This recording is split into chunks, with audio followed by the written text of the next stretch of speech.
This particular course is mainly for DevOps with AWS Cloud, meaning we are going to learn all the DevOps tools. We are going to cover almost all the DevOps tools. Along with the DevOps tools, we are also learning some AWS services. The important AWS services, I will let you know what are all the AWS services that we are going to learn here. Okay. So definitely it will be useful.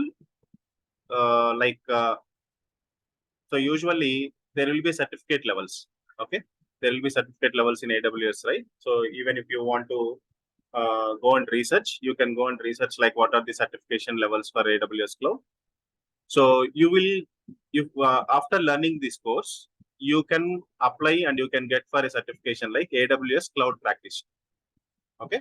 So there will be levels. There will be levels like associate, cloud associate, like that. So you can, I will tell you like what are the services that we are going to learn. Definitely it will be helpful in the real time.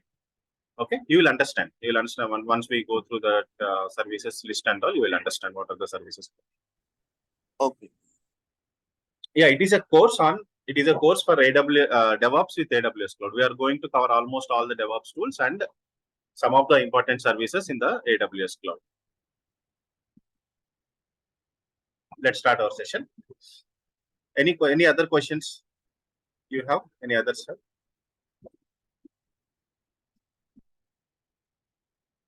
So I have a question. Yeah. Like, Yeah, please. the class will be available every day, or like you are not like. Sorry, I didn't get you. Like the class will be available every day, or like is there any off, like Friday, Saturday, Sunday, week offs? Usually there will be off on Saturdays and Sundays. If you people are interested, like that is based on the participants joining in the session. So if all the participants are interested to take the sessions, if they are interested to join sessions even on Saturdays and Sundays, I am ready to take. But usually it will be off on Saturdays and Sundays. Yeah. Yeah. Okay. Just, why? Because usually I will be more busy during the week times. So I'll be little free on week offs, right? During Saturdays and Sundays, I can concentrate more. So that if you are interested, okay, participants who are joining, we will take the opinion of all the participants. If they are interested, then we will take the sessions on Saturdays and Sundays also. Otherwise, it will be off. That's good. That's We'll great. take the majority opinion, majority participants' opinion. Then we will proceed based on. That means this course will be completed within the 2 months, 3 months, or it will be extended some of the we have the busy schedules. If we give offs on Saturdays and Sundays, definitely it will be extending up to 3 months. Okay. If we cover weekends also, then most probably we can cover it in 2.5 months. So yeah, take the opinion poll and just let me know. We will discuss that in the group. We have a group, right? I think almost all you all were there in the group, right? I think you are already there in the group. If anyone is not there in the group, please let me know. I will send you the invite so that you can join in the group and we will discuss there. We will take the opinion and we will proceed from. Yeah, but like we don't have access to like send the message in the group. Like only admins can send. So we'll just check in the chat box. You can see the admin numbers there, right? You can see the admin admins, right? You can ping. Okay, you can ping to my number or you can ping to Sudhir. Okay, that's fine. You can ping personally so that we will respond. Yeah, that's fine. We can start the session. Like it's like time is running. Yeah. Okay, I'm sharing my screen. So yesterday we had. Please let me know once you are able to see the screen. If you are able to see the screen. So yesterday we were discussing about. Please let me know if you are able to see the screen. We can. Yeah. Right. So yesterday we were discussing about the flow that we need to understand, particularly related to all the DevOps tools. So I told you like the most important point that we need to understand is like, first of all, as a DevOps engineer, we should have command on all the particular tools. Before that, we should understand the flow so that we can easily integrate all the tools and we can easily understand whatever the tools that we were learning. So the very most important thing is like, first you need to understand, usually developers will write the code. You already know developers will write the code and they will commit the code into source code management tools. We were discussing about SCM tool also yesterday. I told you some of the examples for SCM tools. SCM stands for what? Source code management. And some example SCM tools are GitHub, Bitbucket, and Subversion systems. So there are many tools available. The popular tools that are available today, the popular tools that we can see is GitHub and Bitbucket. So if I take this as a GitHub, okay. So usually what happens in the GitHub, the source code will be committed by the developer. So entire source code will be kept in the repositories, in the form of repositories. We will see if you are not aware of this source code management tool and all, I will show you. We will create an account in the GitHub. We will see how can we create branches, all those things, and how the developers will commit the changes to the GitHub. All those things we will discuss. So GitHub is a source code management tool. For now, you just need to understand at least what is a GitHub. GitHub is a source code management tool. So once the code is available in the GitHub, I told you.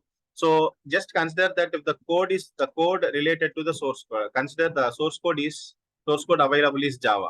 If the source code available is Java, as a DevOps engineer, what should be the next part that we should think of? So we should think, if the source code is available, as a DevOps engineer, our responsibilities will be like building the source code. So for building the source code, what is the tool that we require? Maven. We require the tool like Maven.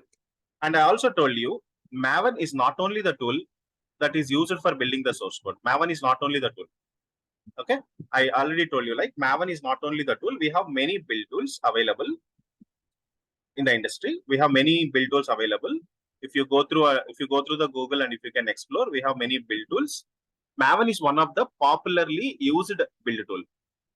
Apart from Maven, we also have the build tools like, you can go through, you can explore like what are the other build tools like. Let me show you. I am just searching here the build tools that are available for the Java source code. If I search like this, build tools for Java. Okay. So Maven is the popularly used tool. Gradle. The other popularly used tool is Gradle. Can you see here? Maven, Apache Maven is one of the tool. Gradle is the another popularly used build tool. Ant is also a popularly used tool. So these are the popularly used tools. You can see there is a big list. Okay, we have a big list, but the popularly used tools are like Maven, Gradle, and these are the popularly used tools. Okay, so like that, what I'm saying is like it is not only a build tool. Maven is not only a build tool. There are many other build tools available.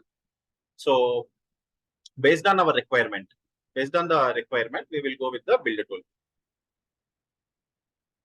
Okay, what is the purpose of build tool? As we understood yesterday, what is the purpose of the build tool? Why we are using build tool? Because we need to compile the source code, or we need to build the source code.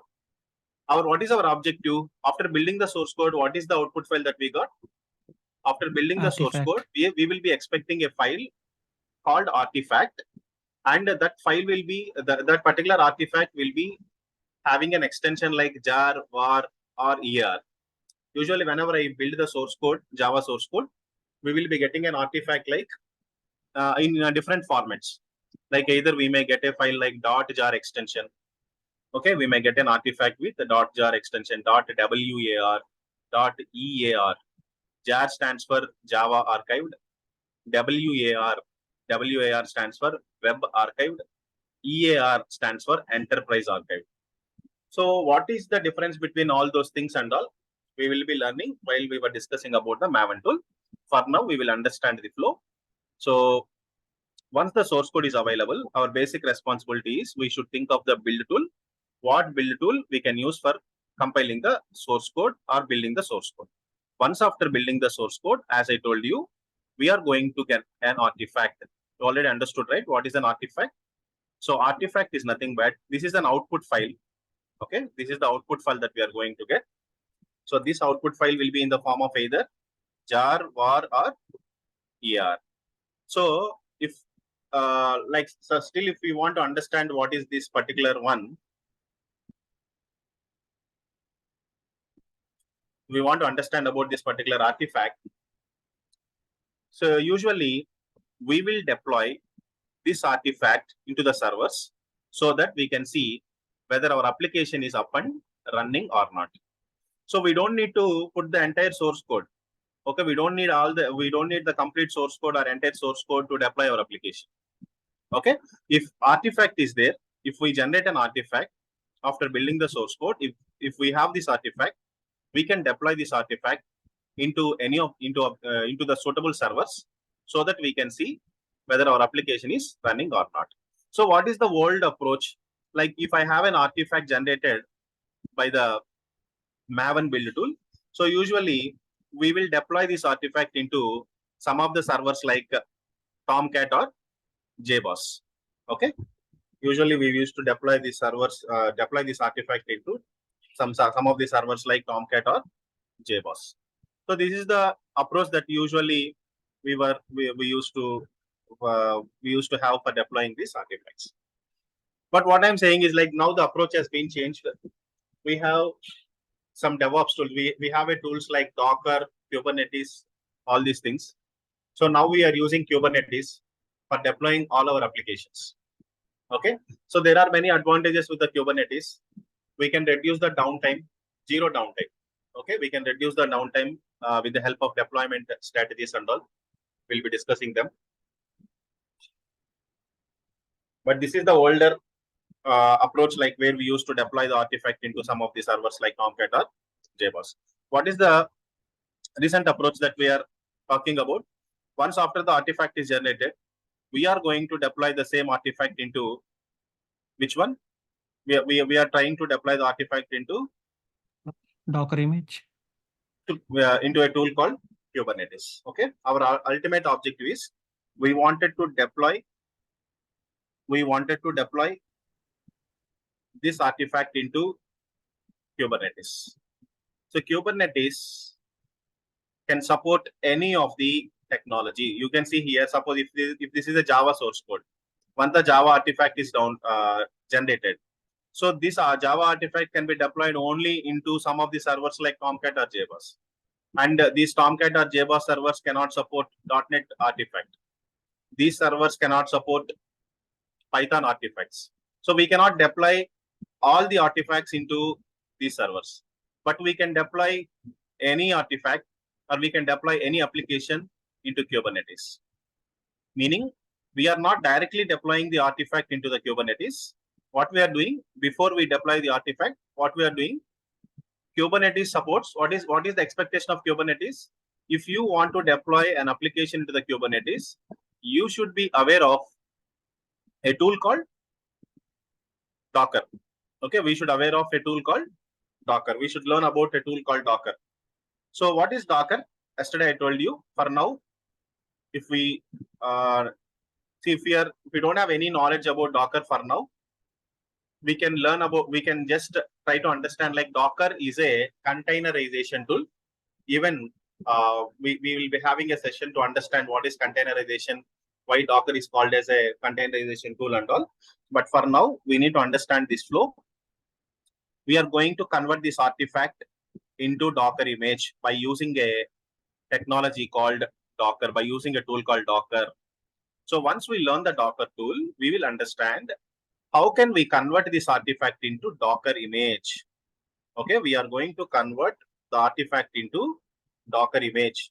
Once the Docker image is available, what is the Docker? Once the Docker image is available, this Docker image can be deployed into Kubernetes.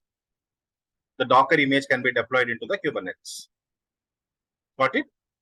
Once the Docker image is available, we can deploy this Docker image into Kubernetes. So, basic requirement. Suppose if we want to work with Kubernetes, what is the basic requirement that we should have? Otherwise, if we want to learn about Kubernetes, definitely we should have a prerequisite like Docker. We should have an understanding about the Docker completely. Then only we can go with Kubernetes.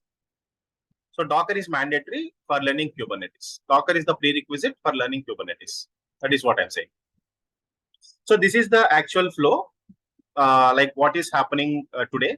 And one more important tool that we had a discussion yesterday. What is the tool? Did anyone say like what is the other tool that is missing that what we have discussed yesterday?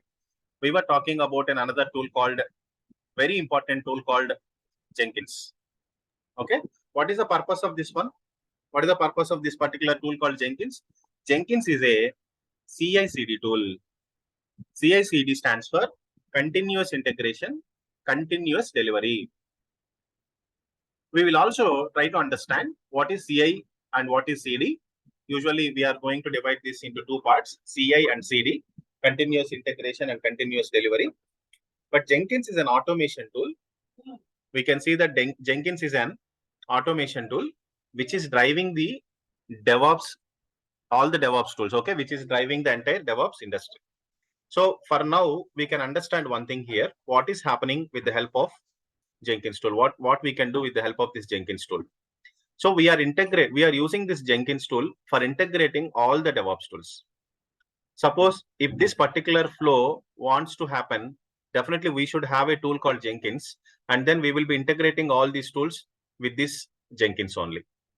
So in one sentence, I can say Jenkins is an automation tool that is driving the whole DevOps today.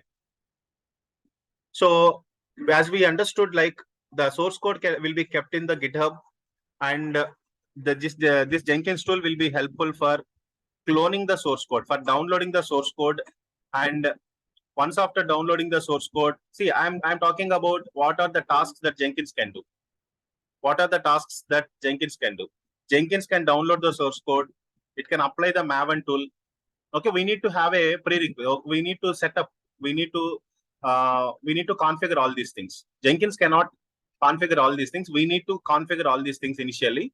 So once after configuring all these things, Jenkins can download the source code. It can apply the Maven tool. Once after the Maven tool is applied, you know what does the Maven tool will do? It will build the source code, and what is the output that we will get? So it generates an artifact. Everything is an automation. Artifact will be generated, and once an artifact is generated, automatically the artifact will be converted into Docker image, and the Docker image will be deployed into Kubernetes, and in the Kubernetes you can see your application will be up and running. So this entire process is mainly to make your application up and run. You know what usually developers will do? Developers will write the code. That's it. Developers will write the code. And as a DevOps engineers, okay, as a DevOps engineers, or otherwise the responsibility of the DevOps engineer is to know the CI/CD process, continuous integration and continuous delivery, to set up this automation. Every time you see, once a developer adds a new code, and if he wants to see the changes, that what is happening, okay, whether his changes got reflected and whether the application is working as per his changes or not. Every time, if he wants to look after the changes, and it is very difficult to go through the build manual process, right? It is every time it is very difficult to go through the manual process, generating an artifact, applying this artifact into some server or to Kubernetes manually. So doing all these things manually will take lots of manual effort. So to avoid that, we are using a tool called Jenkins, which can automate all the tasks. Okay, once we trigger the build in the Jenkins, I can show you how actually the Jenkins builds will be. Once we trigger a build in the Jenkins, the entire process will be automatically completed, and we can see the application, whether the application is up and running in the Kubernetes. So this is what the automation that we are going to do by using Jenkins. So I will just tell you like only a single sentence about each and every tool. GitHub is a source code management tool. Maven is a Java-based build tool. Jenkins is what? CI/CD tool. Jenkins is a CI/CD tool. And what about Docker? Docker is a containerization tool. Kubernetes is a container orchestration tool. For now, this is the knowledge we should have. We will go through each and every individual tool. Docker is a containerization tool.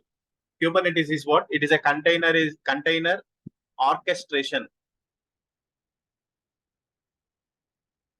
Kubernetes is a container orchestration. Docker is a containerization tool. Kubernetes is container orchestration tool. So along with these tools, We also use some other tools like Terraform. We also have some other tools like Terraform. What is a Terraform? Terraform is infrastructure provisioning tool.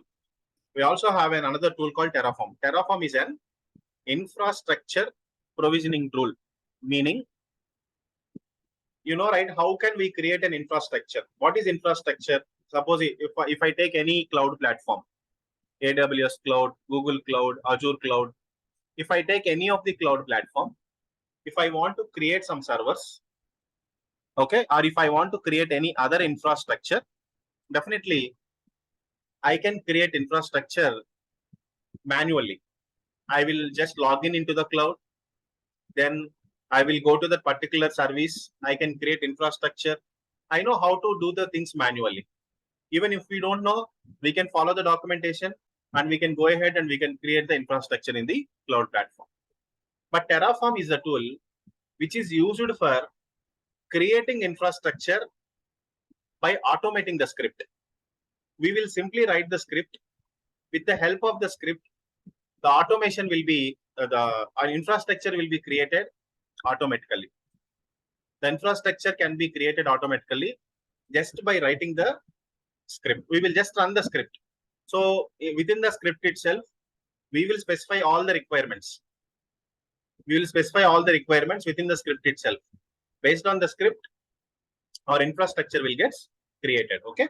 So this is the basic understanding about all the tools. We have also some other tools like Ansible.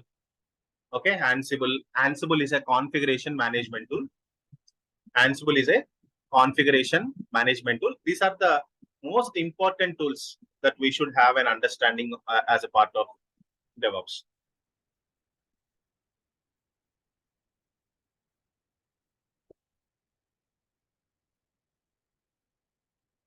Right. So without wasting much time, let me show you today. We will start learning about we'll start learning about the Linux commands. So as I told you, Linux commands are very much important to work with all these tools. So if we don't have at least a basic knowledge on Linux commands, we cannot work with all these tools. So that basically we need to learn the basic Linux commands. So to run the Linux commands or to learn the Linux commands, we need some Linux environment. I need a Linux environment to run some Linux commands. So actually my operating system is Windows. I don't have Linux environment now. So what I'm doing is I am going to the cloud. Okay, I'm just going to the AWS cloud. Let me show you. So one small request to all of you today. You can go ahead and create an account in the AWS cloud. It is very simple. Okay, you don't need to put much efforts for creating an account in the AWS. Let me show you how can you create an account in the AWS cloud. Okay, so the website that you need to go is aws. You should refer is like aws.amazon.com. Please go to the website called aws.amazon.com. Once after going to this, you will see an option like create an AWS account. Can you see here? We can see like create an AWS account. Just click on this particular one so that it will ask for the basic details. Please provide your email address. Okay. So before, you need to provide your email address and you need to provide some name. You can provide any name. Okay. Your name, or you can provide some name to your account. So basic validation will take place. Once after providing the email address, your name and all, some OTP you will get to your mail. So you need to enter that code. You need to enter that OTP for the basic validation, whether it is your email address or not. So once after this, the next steps will be like, again, it will ask for your some personal details like your address, mobile number, all those things. So again, you will get some basic, you will see some basic validation, like you will get some OTPs to your mobile number. And then the most important thing here is you need to use either some debit card or credit card for creating this an account. For creating this AWS account, you need to use either a debit card or credit card. And that also, the two, whatever the card that you are going to use, your card must be enabled for international transactions. So there will be options like domestic transactions, online, domestic, online, international, like that, right? So your card, you can go to the internet banking, you can log into your internet banking, and you can enable an option like international transactions. Please enable international transactions option so that you can use the card for the transaction. So nothing will be debited from your account. Okay, it is safe and secure. So even if you provide all your details, you are not going to provide all. You just need you are just providing your credit card or debit card details only for the transaction. Only 2 rupees will be debited. Only 2 rupees to Indian currency. Okay, according to Indian currency, only 2 rupees will get debited from your account, and even that also will be refunded to you within 24 to 48 hours. Okay, nothing will be charged. So try to create a free account only. Okay, initially, whenever you give all these details and all, email address, account name, okay, it will ask for some other details like address, all those things. Please provide all the details. Finally, it will ask you for debit card or credit card details, and you can do a transaction with your card. If your card is not enabled for the international transactions, you cannot create an account here. Okay, it will not accept. If your card is not enabled for international, it will not be accepted. And that too, it is accepting only some Visa cards. Okay, only particular group of cards. See, whatever the card you have, you can try with that.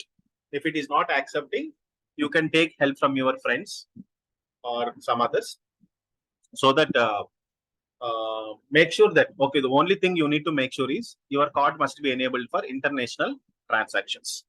So if you ask me like how to enable and all, you will be having an options in the internet banking. Otherwise, you can call to the customer care and you can ask them to enable international transactions. Most of the times, you can log into your net banking and you can enable the international transactions. Okay, that is how you can create an account, AWS account. This is a very simple thing. You don't need to put much efforts.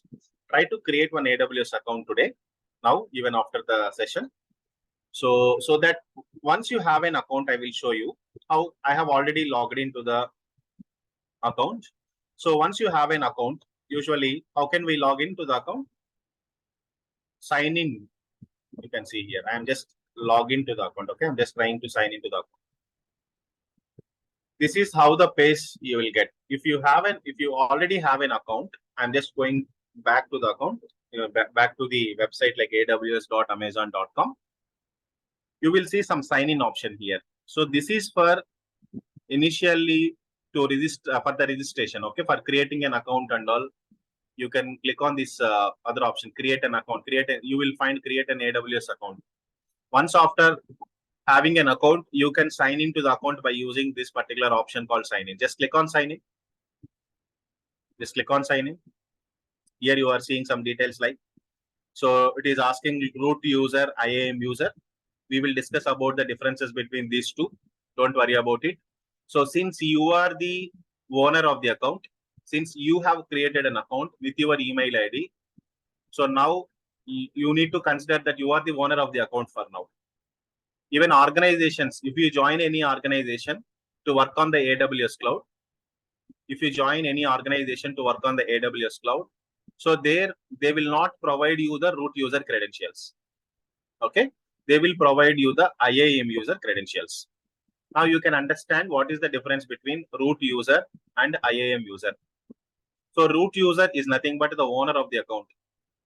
IAM stands for Identity and Access Management. Even in the AWS cloud, IAM is one of the services. Identity and Access Management is one of the services. So that particular service talks about how can we provide access to the people who will be working on the same project.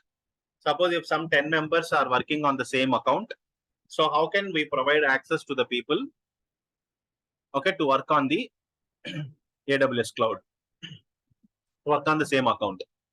So that is the service. What is the service name? IAM. IAM stands for Identity and IAM stands for Identity and Access Management. So we will talk about this service later, but once after creating an account, go to the root user, give your email address, provide your email address, click on next button after providing. Then it will ask for the password. Once after providing the password, you will just sign into the, once after providing the password,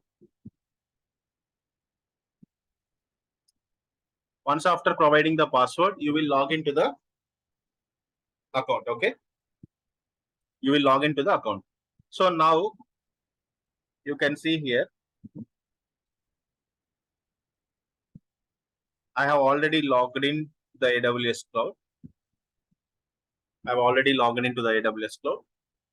So once after you log in, you can see, okay, you can see the services list here. I'll just click on the services. Okay, I'm just clicking on services. So to see all the list of services, okay, I'm just clicking on all services so that you can view all the services that are being provided by the AWS cloud.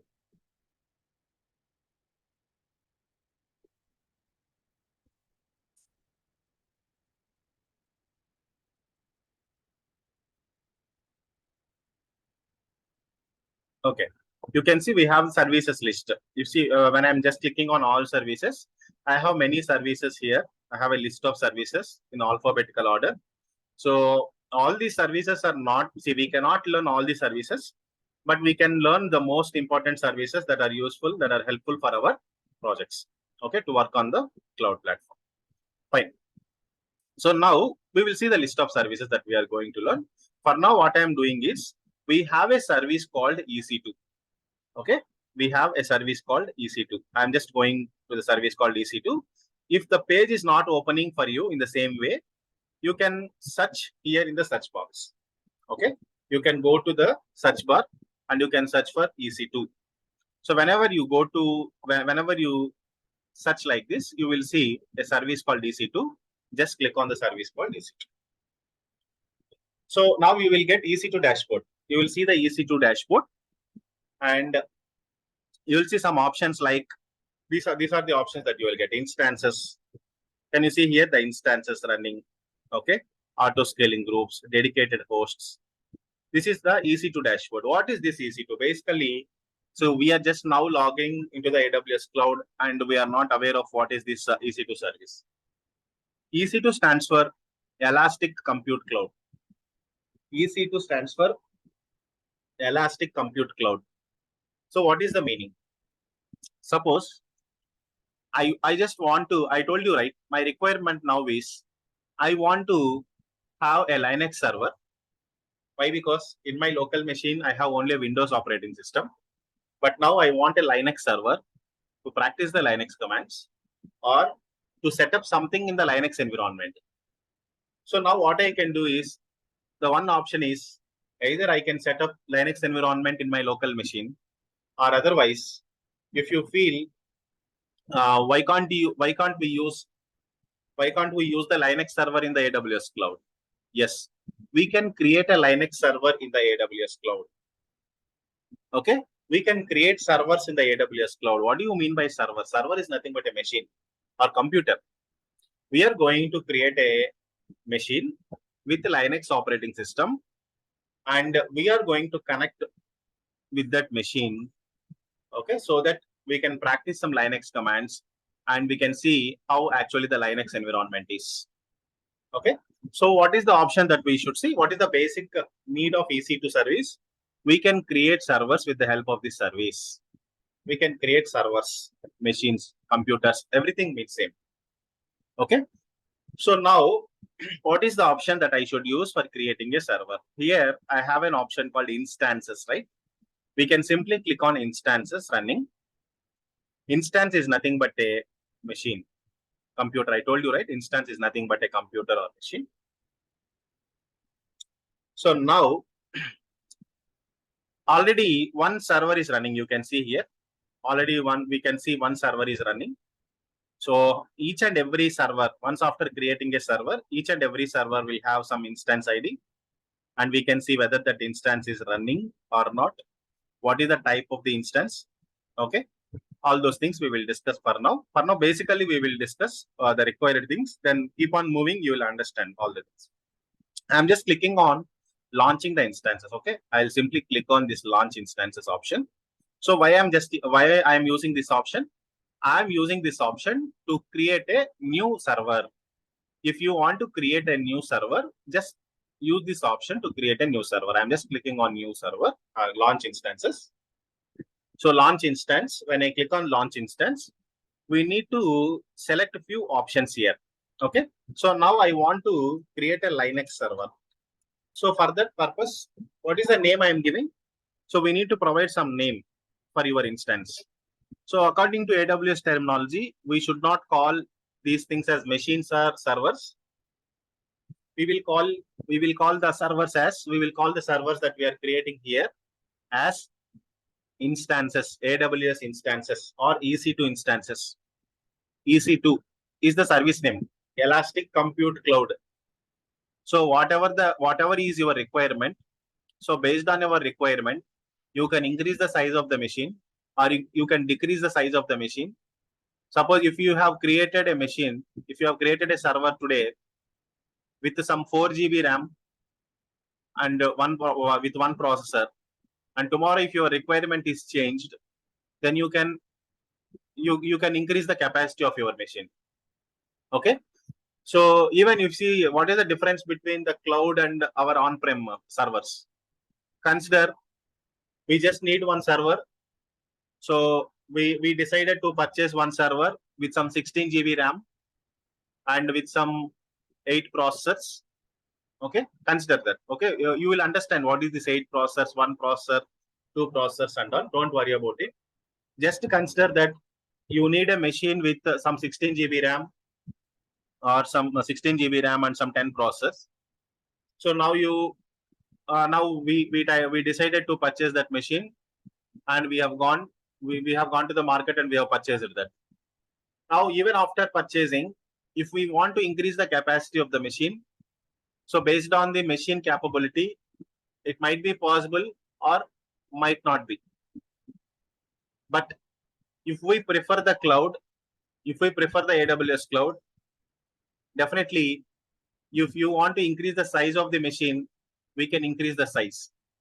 When I am talking about the size of the machine, it is nothing but the capacity, random access memory capacity. It is nothing but RAM capacity, and it is also nothing but the processors capacity and process, RAM capacity and process. We will understand that one. Okay. So first I am giving the name of the server as Linux server. Okay. I'm just going to launch an instance and I'm giving the name of the server as Linux server. And what is the operating system? What is the operating system that we wanted to choose here? So when I'm giving some name, like I wanted to create a server like Linux, immediately it is asking which operating system you want. So the operating system I require is like based on your requirement. So suppose if you need a Windows operating system, you can go with the Windows. If I need a Linux operating system, I can go with Linux operating system. That is based on the requirement of the operating system. But here we have many operating systems, list of operating systems. Amazon Linux is one of the flavors of Linux operating system. Mac OS, Ubuntu. You see, there are different flavors of Linux operating system. You see, Ubuntu is one of the flavor. Red Hat Linux, SUSE Linux. All these are the different flavors of Linux operating system. We have also Windows operating system here, and you can see the whole list. Okay, once you create a account, you can go through the list of operating systems that are available. But for now, I am going with a Amazon Linux. Okay, I am selecting Amazon Linux. I am going with Amazon Linux operating system. And once I select the Amazon Linux, you can see the list of images here. Okay, when I am selecting the Amazon Linux, you can see AMI, Amazon Machine Image. So you can see some list of images here. So what I can suggest you is, please select the image which is available for free tier. Free tier means, see, we are not paying anything for the cloud. okay, for using these services. So better you can use the free tier eligible components to avoid the billing, or to use your free tier account for a longer period. Usually whenever you create an AWS account, your account will be credited with some dollars, some US dollars. So you can use your AWS account. They are freely, they are providing, or they are giving some US dollars to your account. So you can use your AWS account until you have those credits in your account. If those credits are over, then you cannot use an account. Okay, I'll show you later. So only one thing is that the validity, two things matters here. So some dollars will be credited to you whenever you create a new account. Some dollars will be credited to you. Some dollars will be credited to your account. So you can use your AWS account until all the dollars gets completed. That is one thing you can understand. So I am selecting a free tier eligible machine. I am selecting a free tier eligible machine, free tier eligible operating system. Here you can see I am selecting Amazon Linux. I am selecting free tier eligible one. Coming down, the most important thing is instance type. Can you see the instance type here? This instance type is talking about random access memory. The instance type is talking about RAM as well as processors. Okay, you can see here in AWS, if you want to launch any server, so here we will be talking about like which server you want. T2.micro, T2.medium, T2.nano, like that some categories are there. We have some list of categories. So if you see here, now currently I have selected T2.micro. What is the capacity of this T2.micro? You can see here. How many CPUs I will get if I select this category called T2.micro? If I go with T2.micro, I will get only one CPU. And what is the RAM size I will get? 1 GB RAM. Memory, 1 GB memory means we are talking about random access memory, not about hard disk. We will see about hard disk later. You know the difference between random access memory and hard disk. Hard disk is mainly for the storage. Hard disk is mainly for storage. Okay. So we are talking about our primary memory. So the primary memory, we are talking about the primary memory, which is called as random access memory. Your RAM size will be 1 GB. What is this one? 1 CPU. You are going to get 1 CPU and you are going to get 1 GB for T2.micro. If I select some other category like T2.medium, if I select some other category like T2.medium, we can see here the instance type is T2.medium, and how many CPUs are we getting here? We are getting 2 CPUs. And what is the RAM size? 4 GB RAM. 2 CPUs, 4 GB RAM. Like that, we have instance types. So based on your requirement, based on your machine requirement, we need to select that one. So we have T2.large also. What is T2.large? If I select T2.large, I will get 2 CPUs and 8 GB memory.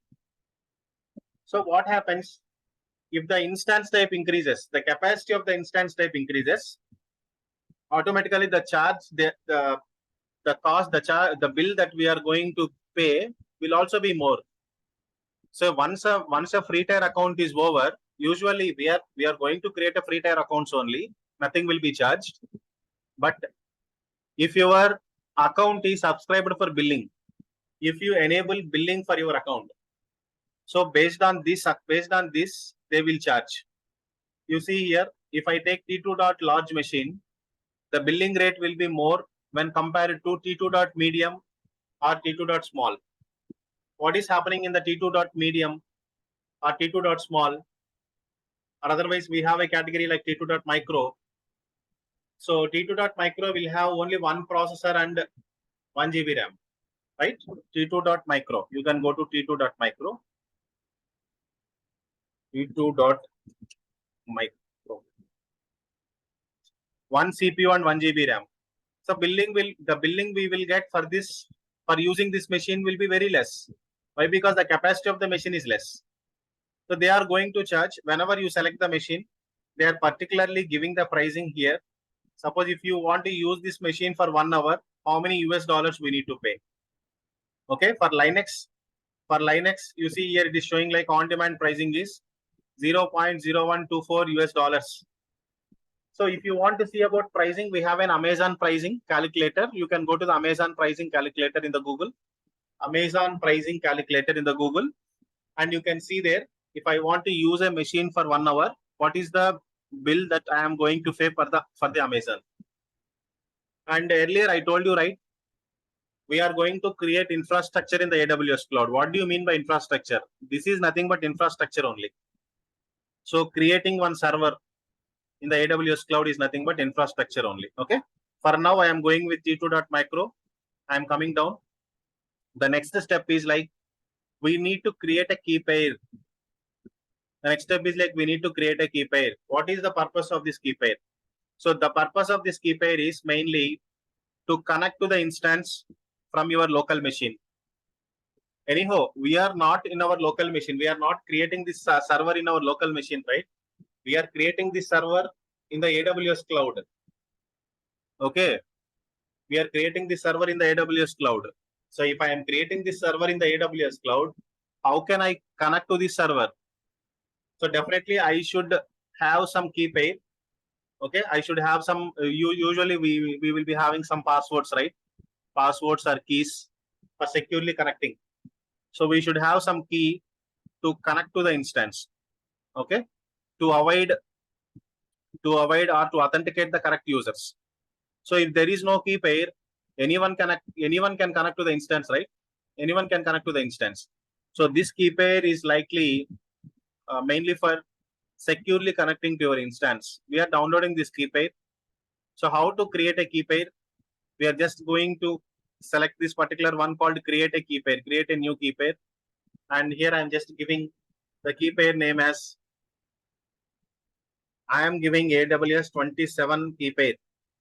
Okay, I am just giving some name. You can go with any other names. That's not a matter. Okay, you can give any name.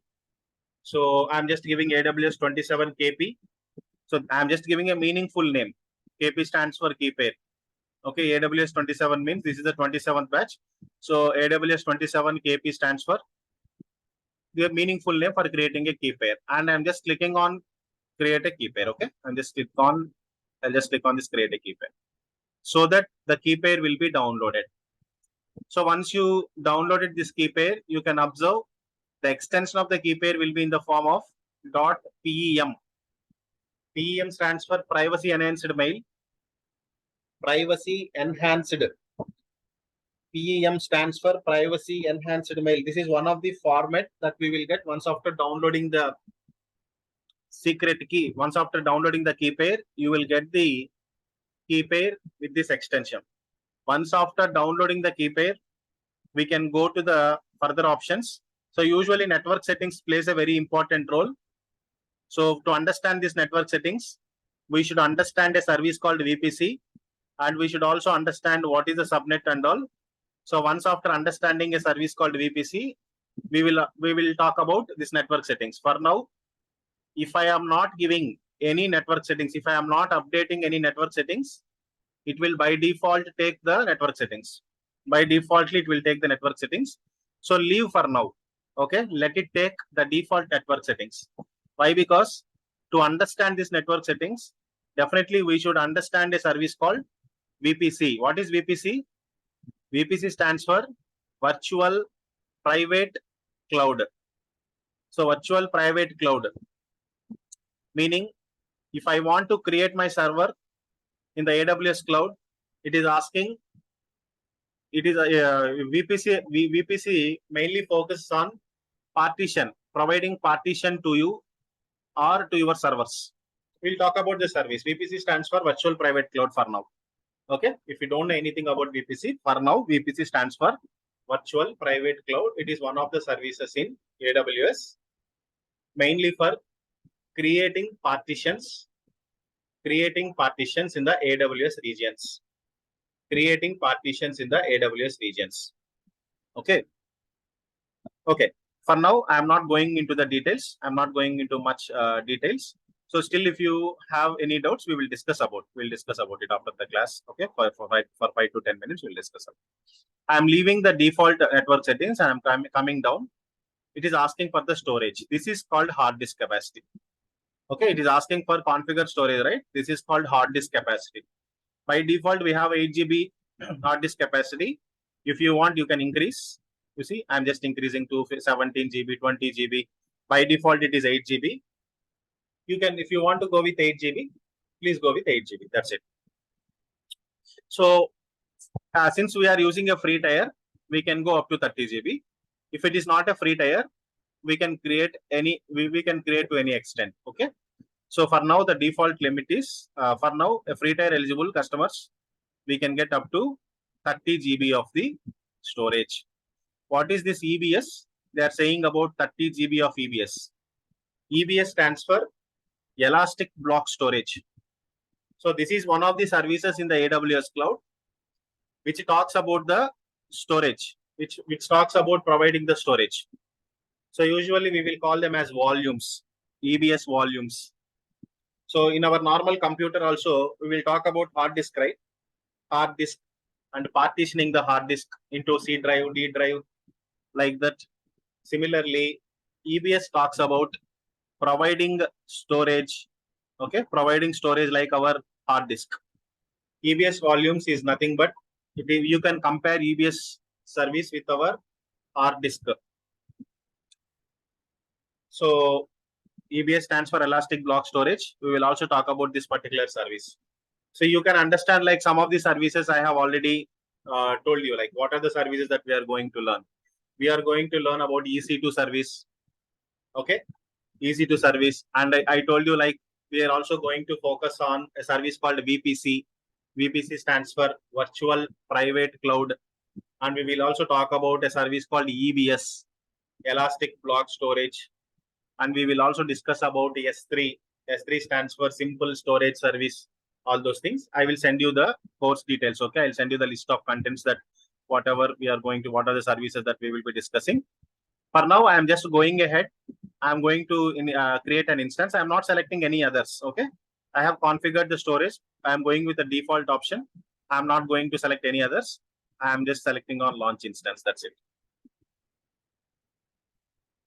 So server is getting created. I told you that we cannot use a terminology called server or computer machine here. We need to use a terminology called instance. Okay. Now, once after instance is created, you already know we have created a server with a name called Linux server. Okay. I have created a server with name called Linux server. So you can see here, this is a server I have created, and you can see the status of this machine. What is the status it is showing? Still the machine is in pending state. It is not yet created. Now you see, just now it came into running state. So once the machine comes into the running state, you can select the machine. You can go to connect option here. On top, we have a connect option, right? Just click on the connect option. And then come down. Okay. We have 4 options here. EC2 instance, session manager, SSH client, EC2 serial console. So for now, if we want to connect through the browser, we can use, if I want to connect to this machine through browser, we can use EC2 instance connect. I want to connect to this server by using browser. Okay. So I'm just using this EC2 instance connect. Coming down, I'm going to select this connect button. That's it. So I'm not connecting from my local. I'm connecting through the browser itself. Okay. From my local machine through the browser. I'm connecting to this server. Yes, I got connected successfully to the Linux server. Can you see? I have successfully connected to my Linux server, which I have created. And you can immediately see. How can you confirm? Say this is the IP address of your server. It is showing like EC2 user @IP address. This is nothing but your IP address of your server. This is private IP. This is the private IP address of your server. I will show you where this IP address can be found in your machine. I am going back to the instances. Just click on the instances. Linux server. I have created Linux server. Select the Linux server. Just come down. You will see two things here, public IP and private IP. So there is a difference between public IP and private IP, right? So public IP is mainly for the public access. Okay. So suppose if the outside users, if the public wants to access our machine, what they need is public IP. Okay. So this public IP is mainly for, if I enable this public IP, so this based on this public IP, the others can able to access the application or the applications or anything that is present in our machine. So to access any application that is installed in the machine now, currently we have created one server, right? If I install any application there, and if I want to provide access, to the others, then the others can able to access that with the help of public IP. What is private IP? So private IP is mainly for the internal use, internal network, or within the organization, within the network. If we want to communicate with the systems, if I want to connect with the systems, definitely I will use private IP. You can see the private IP is ending with 109. So here also I can show you. Once after connecting to the terminal, you will see the private IP address here. So this is the IP address, and that too the private IP address of your machine. And this is called EC2 user. EC2 user is nothing but the user name of your login. So I have connected to the server, but what user am I? So to know the user, we have a Linux command. Okay, we have a Linux command called who am I. You see, when I'm giving who am I, it is printing like you are the EC2 user. You are the EC2 user. So basically there are two types of users, root user, and here in the whenever you connect to the EC2 instances, you will see like EC2 user and root user. So EC2 user is nothing but a normal user. And one more user we have. If I want to switch to the root user, I can use a command called sudo su hyphen. I can use a command called sudo su hyphen so that I will switch to the root user. What is the difference between a normal user and a root user? Root user will have more privileges on the machine. So root user can provide you the access. Root user can provide access to the others. Root user will have more privileges. Root user will have more permissions on the machine. So whereas the regular users will not have all the permissions. So suppose this is the machine created by me. So I am the owner of this Linux server. So if I want to provide to any one of you, so we have many people. So we have more than 10 people here. So if I want to provide access to you people, yes, I can provide. So there you can ask me. If you ask me, I want access for this server. Okay. If you ask me like we need access for this server, I can provide you access to this server. But you need to specify what type of access you require. Whether you need a normal user access or a pseudo user access. Pseudo user means whatever the permissions that the root user have, you will also get the pseudo permission. You will also get the root user permissions. Okay. You will also get the root user permissions. Okay, fine. We'll talk about later after that also. So now you see here, now I am executing who am I. Now also I'm giving who am I command. If you see when I'm giving who am I, what it is showing, earlier what it has shown, and now what it is showing.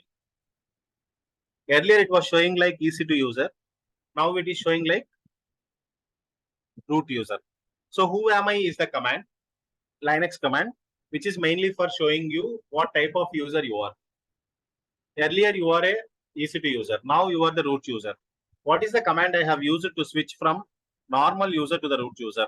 Sudo su hyphen is the command I used from normal to the root user. Got it? So similarly, if I want to switch back to the normal user, I can simply use logout.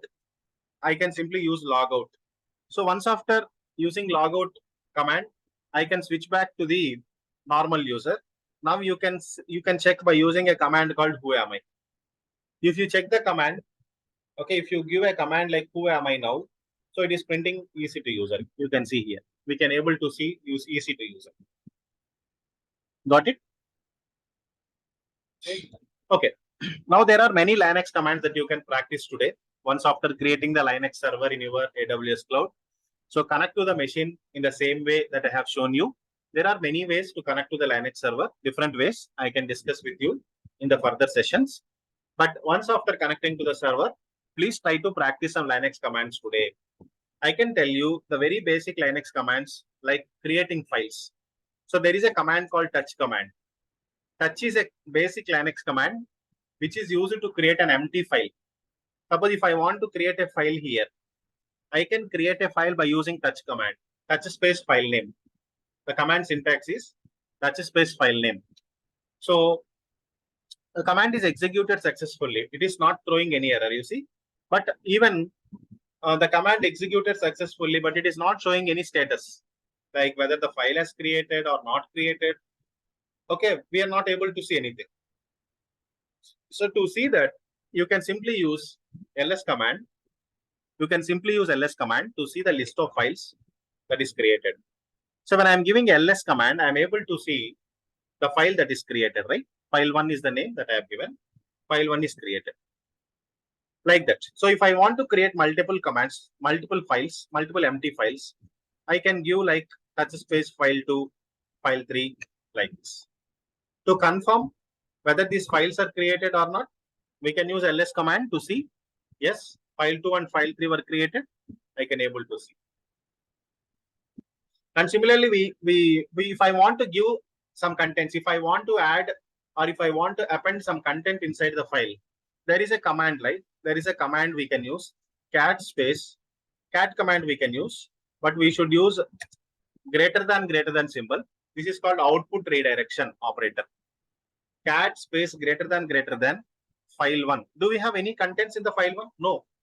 When I am creating a file with touch command, touch is the basic Linux command, which is for creating empty file only. Empty file. There are no contents. How to see the contents? You can use cat command to see the contents. Cat space file name. Cat space file name.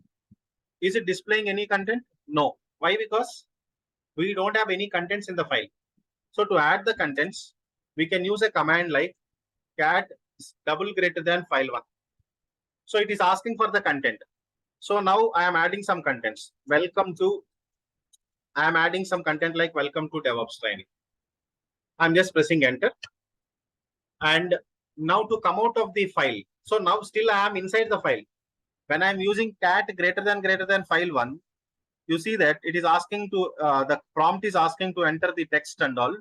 So I have entered the text and I pressed enter.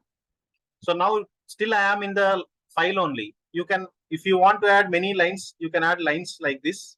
Okay, you can add any lines of content. So once after providing the lines, if you want to come out of the file, you need to use Control plus D from your keyboard. Control plus D. Control D. So once after using Control D, you will come out of the file. And again, you can see by using cat command, cat space file 1, so that you can see the contents. It is displaying the content. Okay. Okay, right. We will discuss all the commands. We'll discuss all the Linux commands in the next session.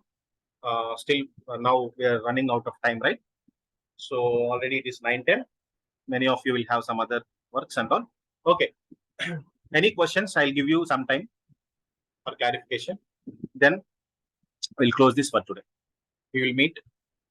Okay, we will discuss and we will meet whether it is tomorrow or Monday. We'll discuss. We will post that in the group today. Any doubts? We can discuss now for some time.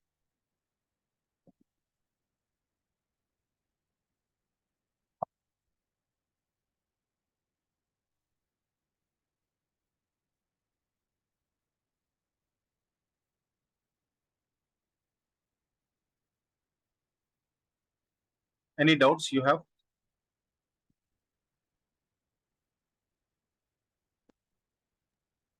As someone has asked, like, what is Puppet? So Ansible is also Puppet is also a similar tool like Ansible. Puppet is also a similar tool like Ansible. It is a configuration management tool. Okay, it is a configuration management tool. let's discuss about this configuration management tool later. Configuration management. Meaning is, suppose if we want to, if I want to install a software in some 50 servers at a time. If I want to install a particular software in 50 servers at a time. So that time we need the configuration management tools like Ansible, Puppet, all these things. Right? Got it? Okay. Any questions, please let me know. Otherwise, we will close it for today. We'll meet tomorrow. Thank you all. Thank you. Hello. Yes, please. Yeah. So when we create that instance and let it running, so Yeah. how Once is it after, going to build? see, since we are using a free trial account, if we want to use this account for longer period, once after practicing, please terminate the instance. How to terminate the instance? You can go to the EC2 dashboard. Okay. Select the instance that is running. You can select the instance. Okay. You can select the instance. Go to the actions. Sorry. Go to the instance state here. Select the instance state. Here you will see three options. Stop the instance, reboot instance, terminate the instance. If you don't want the instance, please terminate it. Or if you want the same instance to work tomorrow also, please stop the instance. But even if you stop the instance, even if we stop the instance, we need to pay for the AWS cloud. Not in the free tier account. I'm not talking about free tier. Usually, if the account is enabled for billing, okay, even if you stop the instance also, you need to pay the bill, but the bill generates will be very less when compared to the even see, when you terminate the instance, you don't need to pay any, right, for that service. So if you stop the instance, you need to pay minimum amount of bill. So when you click on terminate, just click on the terminate so that the instance will be successfully terminated. Terminated is nothing but we are deleting the instance from here. So you will not find the instance anymore. Yes, please go ahead. So when you created that key pair, which one we select, like OpenSSH or for party? Yeah. So whenever you are creating a key pair, right? So we are launching an instance. We are just launching an instance and we are coming here. We are creating a key pair. So whenever you create a key pair, problem is here we have some algorithms. Okay. We have some algorithms. So by default, an RSA algorithm will be applied. You don't need to make these changes. No need of making the changes. It will by default select the RSA algorithm. So these are two different algorithms. That's it. So what is this RSA? RSA is one security algorithm. ED 25519 is another security algorithm. This is called security algorithm. These are called security algorithms. Okay. Based on the algorithm, your key pair will be encrypted. Your key pair will be encrypted. So you don't need to select any other option. By default, it will be RSA. You can go with RSA. Here also the default option will be .pem. You can go with .pem only. OpenSSH only. Okay. So for using with PuTTY, suppose while we connect with PuTTY terminal, then I will tell you how to generate the key pair in the form of PPK. So this is PPK, stands for PuTTY private key. So this key pair will be useful whenever we want to connect from PuTTY terminal. There is a terminal called PuTTY. I will show you. There are other tools also. We will discuss in the further sessions. Sure. For now, you can go with the default options only. RSA algorithm. By default, it will be .pem only. PEM stands for privacy enhanced mail. So this is for OpenSSH connection. Got it. Any doubts? Still any doubts you have? Please let me know.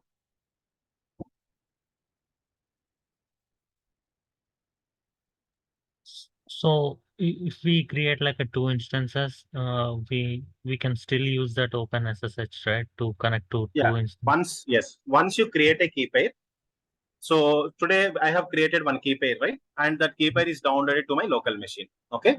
See, tomorrow you don't need to, whenever you are going to create an instance again, you don't need to create a key pair. You can use the existing key pair. You see, when I'm coming down and it is asking for key pair name, you can go to the drop down and you can select the key pair that you have already created. The same key pair can be used for any of the instances. If you want to create a key pair for individual machine, please go ahead. Or if you want to use a common key pair for all the instances, you can use it. Not a problem. This key pair will be applicable for all the machines. You can, if you need to select which key pair you want to apply for this server. So with the help of that key pair only, you can connect to the machine whenever we use putty or git bash terminal to connect to the server. Got it.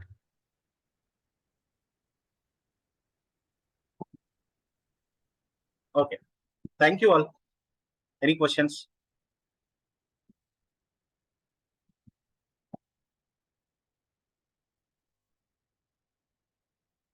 Thank you all. Let's meet tomorrow or Yeah, Monday. We will thank you. post the status in the group. Okay. Thank you all.